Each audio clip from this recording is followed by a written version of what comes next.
No aniversário da minha mãe, tudo parecia normal. Pastéis, guardanapos de papel, cupcakes, vinho barato, música de fundo.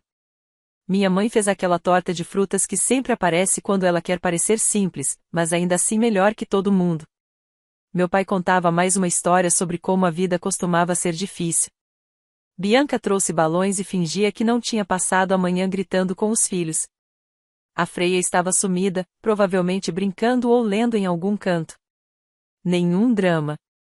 Nenhuma tensão aparente. Sou o tipo de normal que você deixa de notar depois de anos vivendo dentro dele. Eu flutuava ali, como sempre fazia, cabeça baixa, boca fechada, sorrindo por fora, ignorando o cansaço por dentro. Mantenha as coisas leves. Não fale sobre o que dói. Jogue o jogo. Pensei até que, talvez, as coisas estivessem melhorando. Que a paz, enfim, tivesse chegado. Me peguei sorrindo uma ou duas vezes. Até que meu telefone tocou. Era minha filha. Estranho. Ela sempre vinha até mim quando precisava de algo. Atendi. E aí, tudo bem? A voz dela veio baixa, trêmula, firme. Sai agora. Parei. O mundo seguiu girando, mas o ar à minha volta ficou pesado. O que aconteceu? Perguntei. Sai da casa. Agora. Por favor. Levantei devagar. Meu corpo agiu antes que eu pensasse. Nenhuma pergunta, nenhuma despedida, nenhum olhar para a mesa ou pro sorriso da minha mãe. Apenas saí. Do lado de fora, o ar ainda era quente, o jardim cheirava a grama recém-cortada e perfume barato. E lá estava ela, parada na entrada da garagem, mochila no ombro, olhos nos meus. Não chorava. Não se movia. Mas naquele instante, meu coração parou.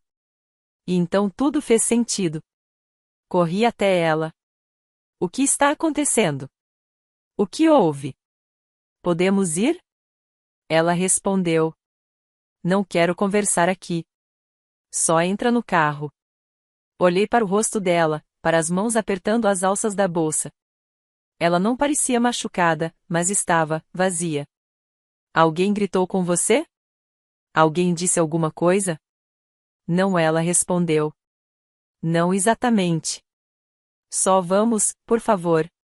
Assenti. Nem consegui falar. Apenas me virei, destranquei o carro e entrei. Fomos embora em silêncio. Não foi nada dramático, nem urgente. A gente simplesmente sumiu. Ninguém notou, ou, se notaram, não disseram nada. Ela olhava pela janela. Eu mantinha as mãos firmes no volante, enquanto minha cabeça girava. Será que alguém falou algo? A machucou? A ameaçou? Alguma criança? Meus pais? Tudo era possível e cada hipótese parecia pior que a anterior. Queria perguntar mais, mas não consegui. Estacionei num lugar tranquilo, perto de um antigo centro de jardinagem fechado. Desliguei o carro. Pronto, disse baixinho. Estamos sozinhos. Pode me contar agora. Ela não respondeu. Continuou olhando para frente, as mãos no colo. Depois de alguns segundos, disse com calma. Eu não quero voltar. Nem pra vovó. Nem pro vovô. Nem pra aquela casa. Nunca mais. Aquilo tirou meu ar. Sua voz não estava nervosa nem exagerada. Era só, firme. Como quem já tinha decidido há muito tempo e agora só estava verbalizando. Eu não entendo, murmurei. Achei que estava tudo bem. O que aconteceu? Ela apenas balançou a cabeça. Por favor, não me faz voltar. Fiquei ali, encarando o volante, tentando entender, tentando montar um quebra-cabeça sem ter as peças. Por fim, disse. Tudo bem. Eu não vou te levar de volta. E foi isso. Ela não explicou. Eu não insisti. Só ficamos em silêncio. Eu, me perguntando como não viu o que ela viu. E ela, tentando recuperar o fôlego no banco do passageiro. Fiquei revivendo o dia na minha cabeça, cada olhar, cada palavra, cada detalhe. E nada. Isso foi o mais assustador. Aquilo me pegou desprevenida. Era a casa onde cresci. As pessoas que eu achava que conhecia. Mas ela viu algo que a fez querer fugir. E eu nunca vou esquecer a voz dela no telefone como se a vida dela dependesse de sair dali. E, de certo modo, a minha também. Antes disso tudo, houve uma vida inteira que nos trouxe até aqui. Eu era a mais velha de 2 irmãs. A gente pensa que ser a mais velha significa liderança, autoridade, talvez até algum favoritismo. Mas não na minha família. Lá, ser a mais velha era ser a cobaia. Vamos ver o que acontece se a gente fizer isso com a criança. Quando fiz 15 anos e arrumei um emprego numa padaria, meus pais vibraram não por orgulho, mas porque agora eu podia ajudar nas contas. Aqui em casa, todo mundo contribui, dizia minha mãe, enquanto ignorava meu pedido por uma calça jeans nova. Aos 16, entregava metade do meu salário e fazia turnos de fim de semana sem que ninguém me pedisse. Eu dizia pra mim mesma que era maduro, responsável, nobre até. Aí minha irmã chegou à mesma idade, sem trabalho, sem cobranças, sem obrigações. Dormia até tarde, passeava no shopping, e eu lá enfiada em sabão e exausta. Um dia, perguntei à minha mãe, bem de leve, por que era assim. Ela simplesmente não tem o mesmo porte físico que você, foi o que minha mãe disse, como se eu fosse uma peça de fábrica e minha irmã, uma boneca delicada de porcelana. Engoli seco. Não queria parecer amarga. Não queria arrumar briga. Além disso, eu estava bem ou achava que estava. Tinha planos, um futuro pela frente. Me casei cedo. Provavelmente cedo demais. Mas, por um tempo, pensei que fosse feliz. Vincent era charmoso, daquele jeito calmo e apagado que parece tranquilidade. Mas não era. Eu trabalhava muito. Tinha um bom emprego, um ótimo salário, uma reputação sólida. Ele, meio período. Dizia que queria passar mais tempo com a Freia. Dizia que eu era melhor com a carreira. E, na época, isso me bastava. Eu aceitei. Nem percebi o quanto o desequilíbrio se tornava invisível com o tempo. Aos poucos, tudo foi mudando. Vincent começou a se irritar mais. Ficava fechado, distante, explodia por pouca coisa. A presença dele virou uma caminhada sobre vidro rachado. Nada quebrado de fato, mas você sentia o risco em cada passo. E então, transbordou. Não só comigo. Com nossa filha também. Ele não batia, não machucava fisicamente. Mas gritava. Dava murros nas portas. Ficava dias em silêncio. Sussurrava ameaças baixinho, só o suficiente para negar depois. A gota foi a garrafa. Ele a arremessou do outro lado da sala. Não atingiu ninguém. Ele disse que não foi de propósito. Mas nossa filha estava no corredor quando ela se estilhaçou. Ela se encolheu tanto que deixou cair a caneca que segurava. E, naquele instante, alguma coisa em mim quebrou também. Não esperei para ver o que viria depois. Arrumei uma mala, peguei minha filha e fui embora. Voltei para o único lugar que jurei nunca mais precisar, a casa dos meus pais. Só que aquilo já não era mais um lar. Eles nos acolheram, tecnicamente. Mas ficou claro desde o início que isso tinha um preço. Voltar significou abandonar meu emprego.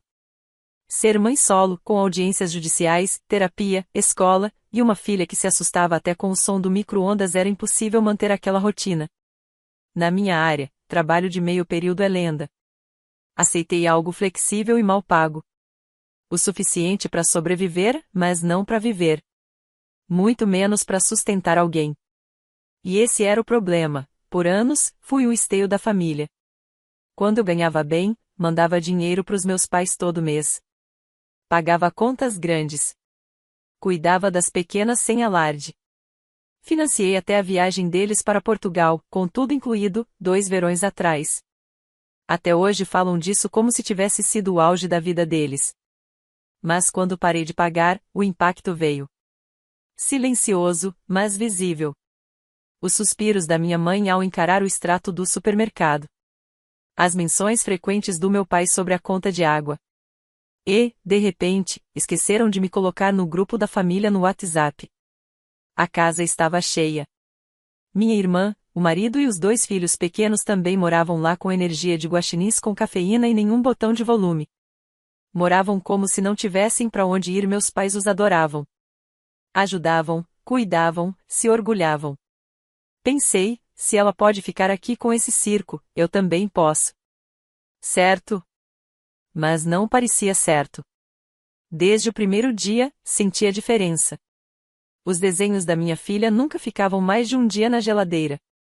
Tiravam o prato dela da mesa antes mesmo de ela terminar de comer. Uma vez, ela foi repreendida por rir alto de um desenho. Só estava sendo criança. E aí começaram os degraus. Não de todo mundo. Mas o suficiente. Ela também percebeu. Claro que percebeu. Parou de descer para a sala com frequência. Ficava mais grudada em mim. Perguntou se logo teríamos nossa própria casa. E eu disse que sim, que era só por enquanto, que família servia para ajudar. Eu acreditava nisso, até o dia em que ela me ligou e disse para sair de casa. Estávamos no carro, estacionado debaixo de uma árvore magrela num terreno calmo. Minhas mãos no volante, mas sem intenção de ir a lugar algum. Até que eu falei: "Pode me contar o que aconteceu?" Dessa vez, ela não hesitou. A vovó, o vovô e a tia, eles não me querem lá. Ela disse que estava no banheiro e ouviu tudo. Eles não sabiam que ela podia escutar. Eu continuei olhando para frente. Deixei ela falar. Disseram que vão me mandar de volta pro papai. Que seria melhor para mim. Que estão planejando alguma coisa. Ela falava como quem só está narrando os fatos. Sem emoção, só tempo passado. Informação. Eu não quero ir, acrescentou, ainda olhando pela janela. Não quero ficar perto dele. Eu não disse nada. Ela tinha ouvido um plano para devolvê-la ao homem de quem eu atirei. E eu não percebi nada. Quando era criança, eu achava que traição vinha com barulho, com escândalo, com uma faca e um grito. Mas não. Às vezes, ela mora nos azulejos do banheiro, sussurrada por trás de paredes finas. Às vezes, vem das pessoas que te criaram. Olhei para ela. Eles disseram o quê? Ela não piscou. Estavam planejando fazer você me perder. Falavam na cozinha. Eu tava no banheiro. Eles achavam que eu não ouvia. Esperei. Me preparei. Disseram que você ia perder a guarda de qualquer jeito. Que podiam ajudar isso a acontecer mais rápido. Que o papai cuidaria melhor de mim. E que se eu voltasse para ele, você voltaria pro seu emprego. Voltaria a ajudar eles. Abri a boca. Nada saiu. Disseram que você ficaria melhor assim, ela completou. Fez uma pausa.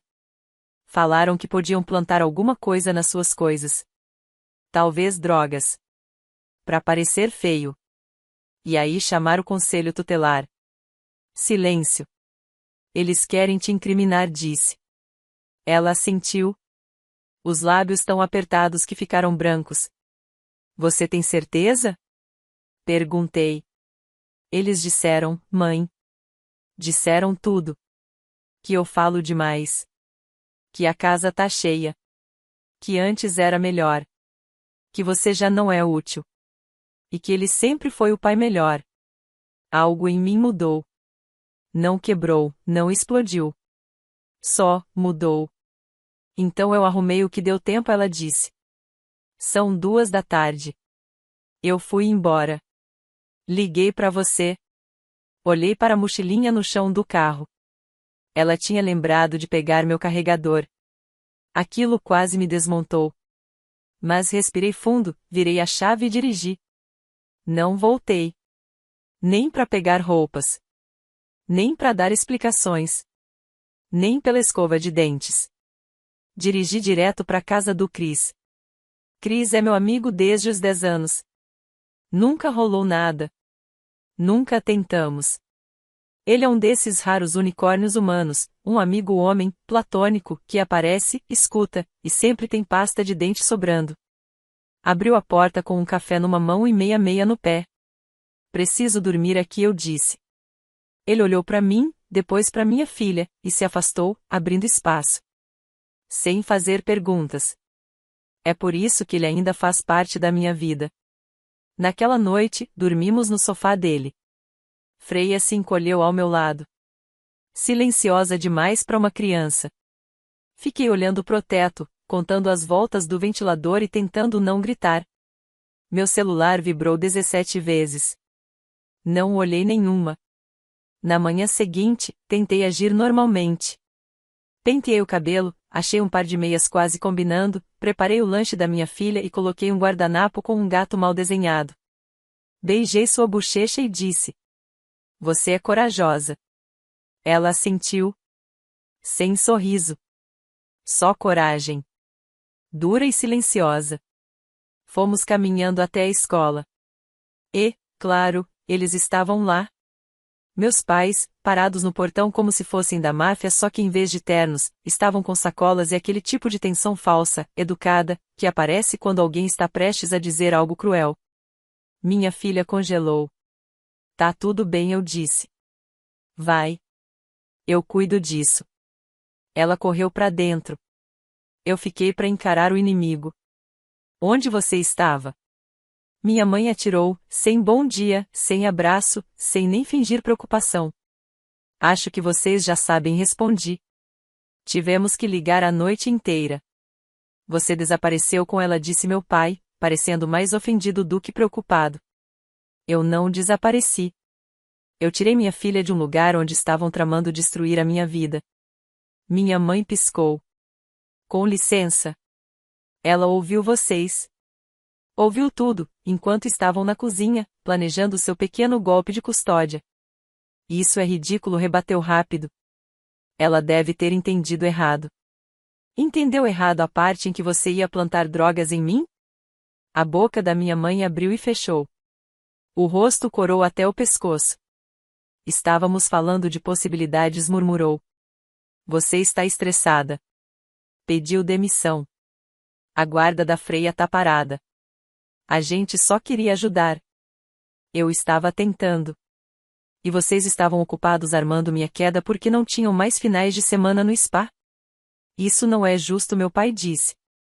"Nós ajudamos você." Eu ri. Um riso de verdade, incrédulo.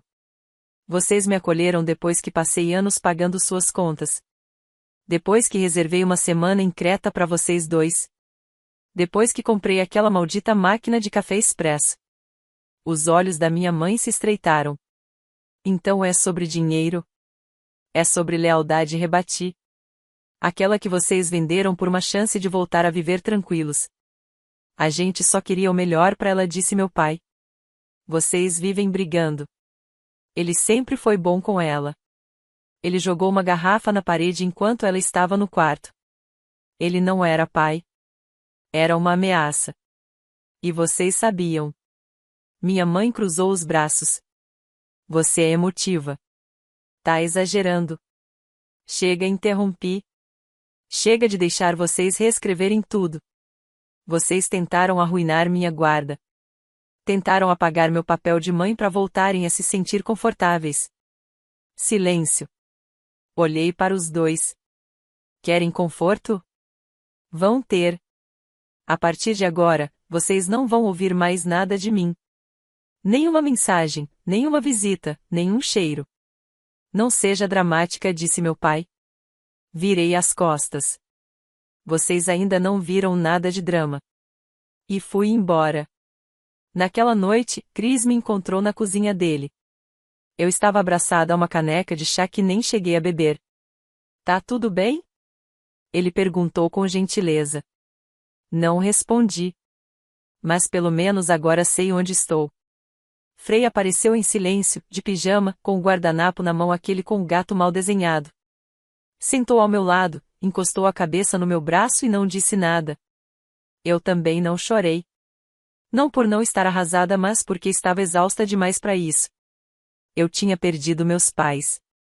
Ou talvez só tenha aceitado que eles nunca foram meus de verdade. Mas o que eu não tinha perdido, era ela. sentada ali comigo.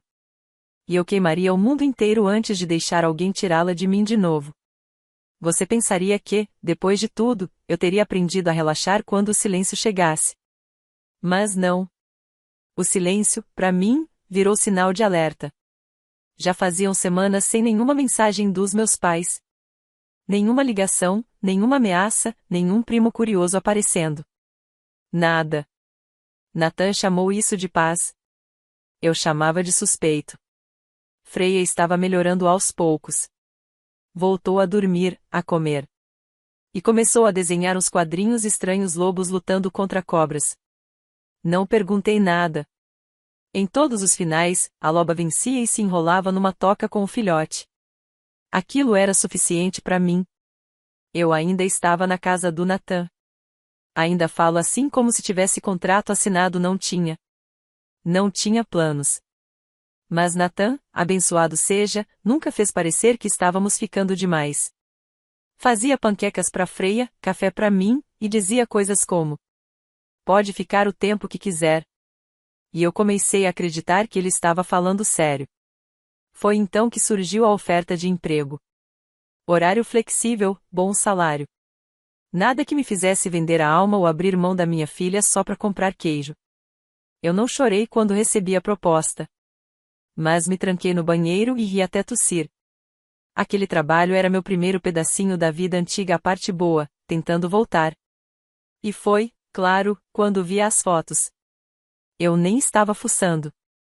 Só abri o Instagram para ver se a escola da Freya tinha postado algo novo sobre a exposição de arte, e lá estavam eles. Meus pais na praia. O Vincent. Vincent bronzeado, sorrindo como se fosse amigo pessoal do juiz. Bianca também estava com aquele ar de superioridade molhada, segurando um drink de cocô como se fosse uma prova de inocência. A legenda dizia: família em primeiro lugar. Muito orgulho do pai incrível que ele é para nossa neta. Eu não derrubei o celular. Só fiquei olhando. Virei a tela pro Natan e disse: então é por isso que estavam tão quietos. Estavam ocupados escondendo a traição. Ele não respondeu de imediato. Depois me estendeu um biscoito. É por isso que eu amo esse homem. 2 dias depois, os serviços de proteção à criança bateram à nossa porta. 9 da manhã. Quinta-feira. Abri meio vestida. Freya escovava os dentes. Natan estava no fundo tentando consertar a torneira com uma chave inglesa que parecia de brinquedo. Recebemos uma denúncia, disse a mulher com uma prancheta na mão. Atrás dela, o colega observava o corredor como se esperasse encontrar metanfetamina em vasos de planta. Eu não precisava perguntar quem tinha feito a denúncia. Mas perguntei assim mesmo.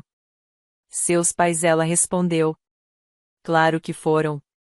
Disseram que eu tinha fugido com a Freya. Que eu era instável. Que não tinha residência fixa.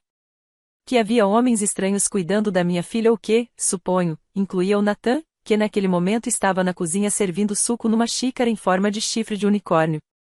Eles reviraram os quartos, fizeram perguntas à Freya, inspecionaram a geladeira, mas não encontraram nada. Disseram que só entrariam em contato se alguma ação fosse necessária. Agradeci com a frieza emocional de um saco plástico de supermercado. Depois fui ao banheiro e vomitei. No dia seguinte, sentei diante do meu advogado. Ele mexia na salada como se estivesse falando do clima. Isso é sério, Daria. Sério, repeti, quase sem voz. Ele explicou: se meus pais testemunhassem a favor do Vincent na audiência de custódia, que era em poucos dias, a coisa poderia ficar feia. Eles são parentes próximos. Te conhecem bem, ele disse. Se eles pintarem um quadro de instabilidade, isso pesa. Olhei para o meu advogado, o mesmo que foi de gravata com flamingos na mediação anterior, e perguntei: você acha que eu vou perdê-la? Ele suspirou. Não, e se ela falar? Naquela noite, Freya me perguntou: eu vou ter que falar no tribunal? Se quiser ficar comigo, sim, respondi. Ela nem piscou. Ótimo, disse, voltando a desenhar sua história em quadrinhos sobre lobos. Dessa vez, as cobras usavam perucas de vovó. O tribunal cheirava a purificador de ar e mentiras. Vincent apareceu de terno tão apertado que parecia emprestado de um parente menor. Meus pais entraram depois dele. Sentaram-se atrás da cadeira dele como se agora fossem propriedade dele. Bianca nem olhou na minha direção. Freia sentou ao meu lado, balançando as pernas nervosamente.